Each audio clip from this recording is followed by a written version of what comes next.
नमस्कार मित्रांनो, मराठी सिने इंडस्ट्रीतील प्रसिद्ध ज्येष्ठ अभिनेते अशोक सराफ यांनी त्यांच्या कारकिर्दीत अनेक चित्रपट आणि मालिकांमध्ये काम केलं आहे.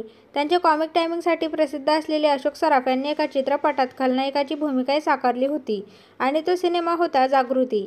या चित्रपटात सलमान खान नायक होता, पण एका दृश्यादरम्यान असे काही घडले ज्यामुळे अशोक सराफ यांचा जीव धोक्यात आला होता आणि ते थोडक्यात बचावले. अशोक सराफ यांनी स्वतः एक मुलाखतीत त्याचा खुलासा केला आहे. खरं तर एका दृश्यादरम्यान सलमानने अशोक सराफ यांच्या मानेवर खरा चाकू ठेवला होता, ज्यामुळे थोडी जखम झाली होती. त्याची खूण आजही त्यांच्या मानेवर आहे. त्यांनी दिलेल्या एका मुलाखतीत अशोक सराफ यांनी हा खुलासा केला आहे. जागृती चित्रपटातील एका दृश्यात सलमानला मागून अशोक मामांच्या मानेवर चाकू धरून त्यांना धरायचे होते. त्यावेळी सलमानला माहीत नव्हते की तो खरा चाकू आहे. अशोक सराफ म्हणाले, तो चाकूने माझी मान धरत होता आणि तो खरा चाकू होता. त्याच्या टोकाने तो असा कापला. आम्ही संवाद बोलू लागताच मी त्याच्या हातातून स्वतःला सोडवण्याचा प्रयत्न केला. सलमान खान जोरात दाबत होता आणि मग मी म्हणालो, हळूहळू दाब, इथे कापत आहे.